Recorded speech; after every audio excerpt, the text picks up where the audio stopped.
Therefore, Vedic injunction is, go and inquire. You have got this human form of life. Athata Brahma Jigyasa. Now this is the time for inquiring about the soul. Tad vijnanartham sa gurumeva aviyachet. If you want to understand this science, then go to proper guru and take lessons from him.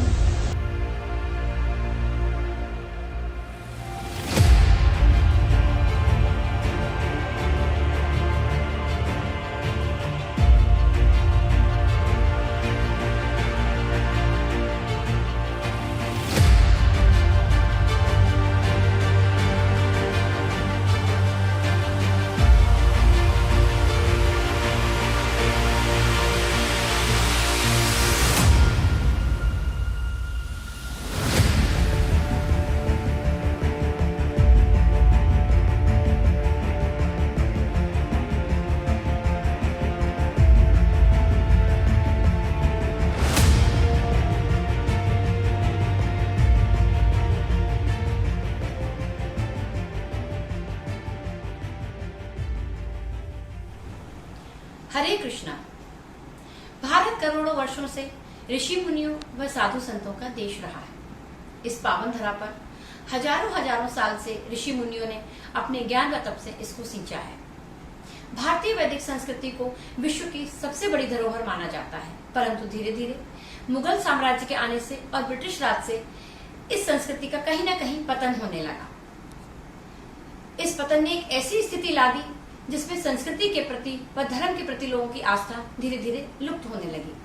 ऐसे समय में भगवान श्री कृष्ण के भगवत गीता के संदेश को यथारूप जनमानस तक पहुंचाने के लिए एक ऐसे व्यक्ति ने धरती पर जन्म लिया जिसने अपने जीवन के लंबे पड़ाव में मानसिक विपदाओं को, आर्थिक समस्याओं को झेलते हुए सनातन धर्म के ज्ञान व भगवान के प्रति आस्था को जनमानस तक पहुंचाने का बीड़ा उठाया, जिसे उसने संपूर्ण विश्व में पहुंचाया और सनातन धर्म की महत्ता बताकर लोगों को जागरूक किया। यूं तो भारतवर्ष में अनेक संत व ज्ञानी पुरुष प्रसिद्ध हुए, लेकिन श्रील प्रभुपाद ही एक ऐसे संत हुए जिन्होंने विश्व को इस कलयुग में सबसे सरल भक्ति का ज्ञान दिया। आज उनकी ही कृपा से संपूर्ण विश्व का ऐसा कोई स्थान नहीं है जहाँ कृष्ण भावना न बह रही हो, जहाँ जगन्नाथ यात्रा न निकलती हो, जहाँ हरिनाम संकीर्तन की गूंज न हो। भारत ही नहीं वरन पाश्चात्य देशों की अगर हम बात करें तो अमेरिका, चीन, ताइवान, यूरोप, हर जगह कृष्ण भावनामृत हो चुकी है। आज भारतीय से ज्यादा पाश्चात्य लोग कृष्ण भावना को अपना रहे हैं और श्री कृष्ण को मानने लगे हैं। घर घर में भक्ति व संकीर्तन की गूंज है।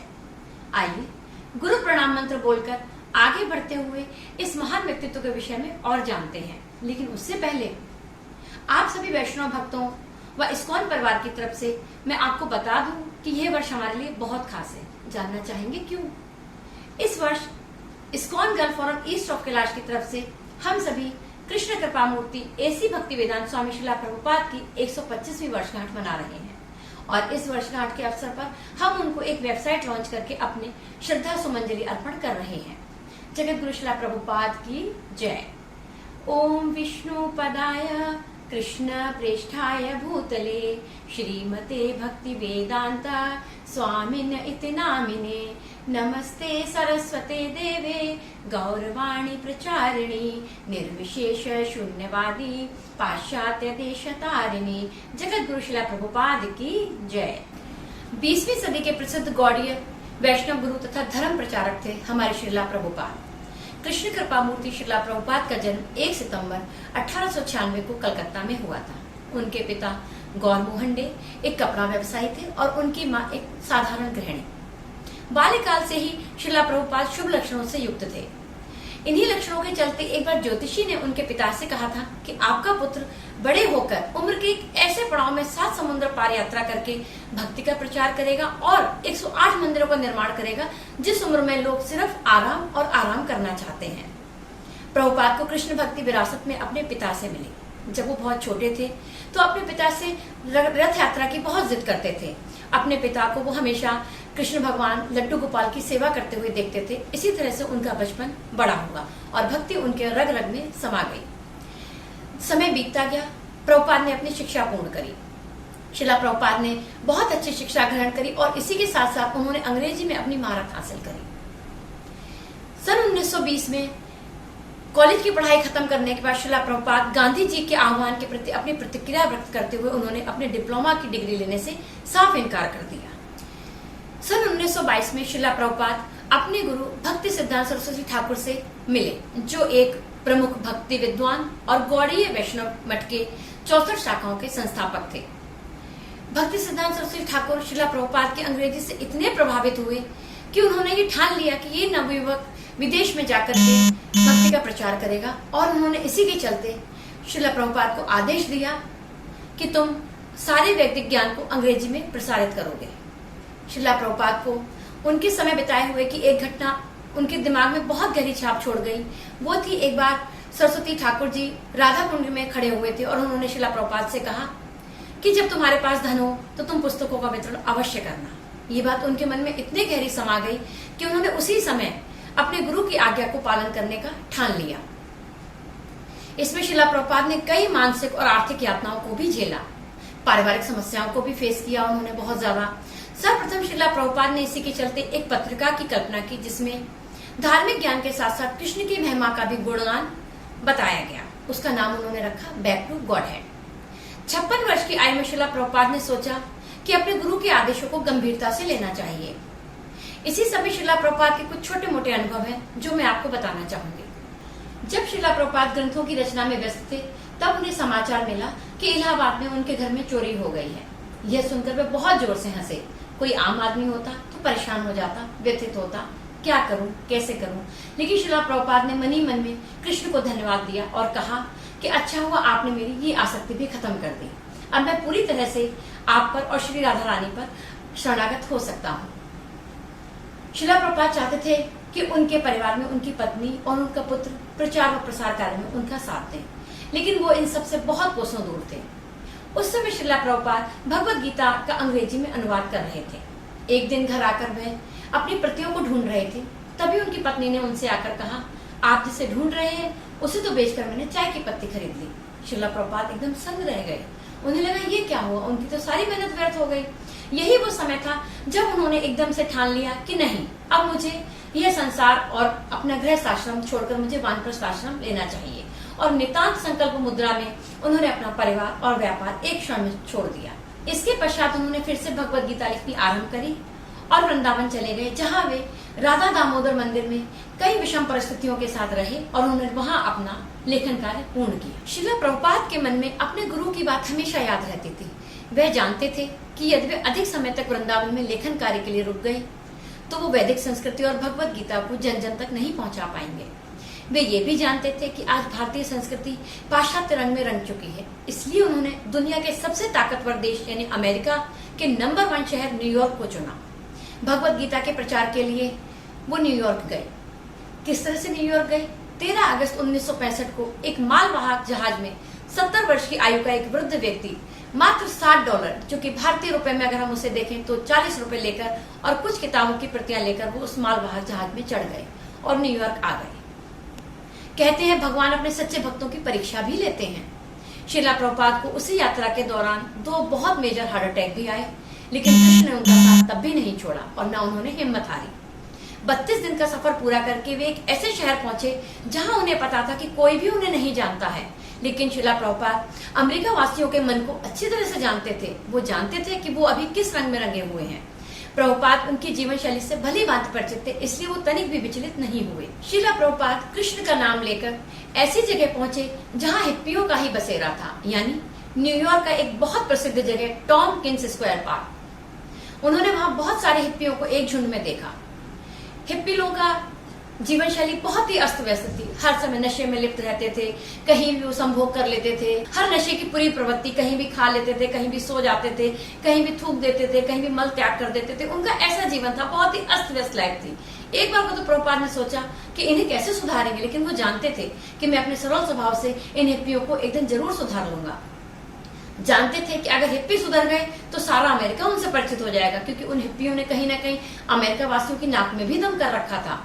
हिप्पी उन्हें बहुत सताते थे। कभी उनके आसपास थूक देते थे, कभी उनके खाने में मिट्टी डाल देते थे, कभी उनके मुंह पे धुआं फूकते थे। इस तरह से वो उनको बहुत तंग करते थे, लेकिन फिर भी श्रीला प्रभुपाद बहुत शांत स्वभाव से उनको समझाते थे। और यहाँ तक कि समझाते ही नहीं थे, वो उनको अपने हाथ से बना खाना भी खिलाते थे, उन्हें भगवत गीता सुनाते थे। और जब वो नशे में होते थे तो प्रभुपाद अपना हरिनाम संकीर्तन करके उनका मन भी बहलाते थे। धीरे धीरे हिप्पियों में परिवर्तन आना शुरू हुआ। समय बीतता गया, हिप्पी उनको सुनने लगे, उनको समझने लगे, भगवत गीता में अपनी रुचि भी दिखाने लगे और उन्हें धीरे धीरे बहुत मजा आने लगा। एक दिन श्रीला प्रभुपाद ने एक हिप्पी से पूछा कि अच्छा ये बताओ, तुम्हें इस नशे में क्या मजा मिलता है, क्यों करते हो तुम ये सब? तो उस व्यक्ति ने कहा, आपको क्या पता, इस नशे में तो ऐसा लगता है जैसे हम हवा में उड़ रहे हैं। तो श्रीला प्रभुपाद बहुत जोर से हंसे। उन्होंने कहा, बस मैं तुम्हें ऐसा नशा देता हूँ जो 24 घंटे तुम्हारे साथ रहेगा और तुम हर समय हवा में उड़ोगे। वो हिप्पी एकदम से चौंक गया। उसने कहा, क्या ऐसा आपके पास कौन सा नशा है? उन्होंने कहा, है, कृष्ण भक्ति का नशा ऐसा ही है। एक बार अगर तुम्हें चढ़ गया तो तुम सारे नशे छोड़ दोगे। धीरे धीरे समय बीता और जैसा श्रीला प्रभुपाद ने सोचा था वैसा ही होने लगा। हिप्पी इस प्रभुपाद को सुनने लगे और अमेरिका में लोग उन्हें जानने लगे। एक दिन एक इंसान उनके पास आया। उसने कहा कि आप अपने आप को भगवान कहते हैं? तो श्रीला प्रभुपाद ने कहा, नहीं, मैं अपने आप को भगवान नहीं कहता हूँ। तो उन्होंने कहा, नहीं, भारत में जितने भी साधु संत हुए उन्होंने आधे से ज्यादा लोगों ने कहा कि हम भगवान हैं। तो श्रीला प्रभुपाद ने कहा, नहीं, मैं भगवान नहीं, मैं तो सिर्फ कृष्ण का एक दास हूँ। मैं तो उनकी आज्ञा का पालन करने वाला एक बहुत तुच्छ कोटि का दास हूँ। ये सुनकर वो व्यक्ति बहुत अचंभित हुआ। उसने कहा, ये तो मैं पहली बार सुन रहा हूँ कि कोई व्यक्ति अपने आप को सिर्फ भगवान का दास कह रहा है, खुद को भगवान नहीं कह रहा है। वो इस बात से इतना प्रभावित हुए कि उसने अखबार के हर पन्ने पर अमेरिका में श्रीला प्रभुपाद को प्रसारित कर दिया। लोग श्रीला प्रभुपाद को जानने लगे, उनसे मिलने आने लगे। ये वर्ष हम सबके लिए बहुत खास है क्योंकि इस साल हम सभी मना रहे हैं प्रभुपाद जी का 125वां जन्मदिन। और उनके इस जन्मदिन पर हम उन्हें एक वेबसाइट लॉन्च करके उनको एक उपहार स्वरूप भेंट कर रहे हैं। ये वेबसाइट हम सब पूरे इस्कॉन परिवार की तरफ से भारत के दार्शनिक व 60 से अधिक ग्रंथों की टिप्पणी व अंग्रेजी में अनुवाद करने वाले श्रीला प्रभुपाद ने लगभग एक वर्ष बाद जुलाई 1966 को अंतरराष्ट्रीय कृष्ण भावनामृत संघ की स्थापना की। ऐसे थे हमारे श्रीला प्रभुपाद। जब उन्होंने स्थापना की तो उन्होंने नहीं सोचा था कि वो इसका इतना विस्तार कर पाएंगे, इतने सारे अनुयायियों को अपने साथ जोड़ पाएंगे, इतने मंदिरों का निर्माण वो कर पाएंगे। धीरे धीरे उन्होंने इस्कॉन का विस्तार किया और संपूर्ण विश्व में 108 मंदिरों का निर्माण किया, गुरुकुल बनवाए। बिना किसी डोनेशन के हमारे श्रीला प्रभुपाद ने अपनी लिखी प्रतियों को बेचकर लक्ष्मी इकट्ठा करी। कितना असंभव कार्य था और कितना उन्होंने इसके लिए कितना कष्ट झेला। उन्होंने अपने जीवन के अंतिम 10 वर्षों में अत्यधिक शारीरिक दुर्बलता के बावजूद भी श्रीला प्रभुपाद ने 14 बार विश्व का भ्रमण किया और अंत समय तक अपना लेखन कार्य अनवरत रूप से जारी रखा। जब वे बहुत बीमार रहने लगे तो उन्होंने अपने आवाज को रिकॉर्ड किया और अपने शिष्यों को दिया और तब उन्होंने अपनी लेखनी को पूर्ण करवाया। लेकिन ध्यान रखिए, वो निरंतर चलते रहे, वो बिल्कुल नहीं रुके। ना उन्होंने अपनी शारीरिक दुर्बलता को देखा, ना उन्होंने अपने किसी कष्ट को देखा। 24 घंटे में श्रीला प्रभुपाद 22 घंटे तो काम करते थे और सिर्फ 2 घंटे वो विश्राम करते थे। इस तरह अपने जीवन के अंतिम समय में भी वो सिर्फ और सिर्फ किताबें ही लिखते रहे। उन्होंने अपने शिष्यों से कहा कि मैं रहूं या ना रहूं, मेरी पुस्तकों का प्रकाशन और वितरण नहीं रुकना चाहिए। इस धरती पर श्रीला प्रभुपाद जैसा महान व्यक्तित्व कभी कभी ही अवतरित होता है। हमें उनकी दी हुई शिक्षाओं को अपने जीवन में उतारना चाहिए व कृष्ण भावनामृत जीवन जीना चाहिए। एक बार फिर से श्रीला प्रभुपाद की 125वीं वर्षगांठ पर ये वेबसाइट लॉन्च करके पूरे इस्कॉन परिवार की तरफ से और समस्त वैष्णव भक्तों की तरफ से उनको ये छोटी सी भेंट उपहार कर रहे हैं। ISKCON girl forum east of Kailash के यूट्यूब चैनल से मैं भावना समस्त वैष्णव भक्तों और पूरे इस्कॉन परिवार की तरफ से आप सभी को जन्माष्टमी की हार्दिक शुभकामनाएं देते हुए श्रीला प्रभुपाद को उनके 125वें जन्मदिन पर ये वेबसाइट लॉन्च उपहार स्वरूप भेंट कर अपनी श्रद्धा सुमन अर्पण कर रहे हैं। जगत गुरु श्रीला प्रभुपाद की जय। हरे कृष्णा। हरे कृष्णा। प्लीज़ हमारे चैनल को सब्सक्राइब कीजिए, हमारी वीडियोस को लाइक कीजिए और कमेंट ज़रूर कीजिए, क्योंकि हमें तो आपके कमेंट से ही पता चलता है कि आपको हमारी वीडियोस कैसी लग रही हैं। प्लीज़ इन्हें ज़्यादा से ज़्यादा शेयर कीजिए ताकि ज़्यादा लोगों तक ये वीडियोस पहुंच सके और वो भी कृष्ण भक्ति का आनंद ले सके। आप हमें ज्वाइन भी कर सकते हैं, ज्वाइनिंग के सारे लिंक्स डिस्क्रिप्शन बॉक्स में है। आप हमें ट्विटर पर फॉलो कर सकते हैं, इंस्टाग्राम पे फॉलो कर सकते हैं, यूट्यूब पे हमारे वीडियोस देख सकते हैं, हमें ईमेल कर सकते हैं, व्हाट्सएप कर सकते हैं, हमें कॉल या मैसेज भी कर सकते हैं। आप हमें फेसबुक पर भी फॉलो कर सकते हैं और हमें बहुत अच्छा लगता है अगर आप हमसे कनेक्ट करते हैं, तो प्लीज़ हमसे कनेक्ट कीजिए। हरे कृष्णा।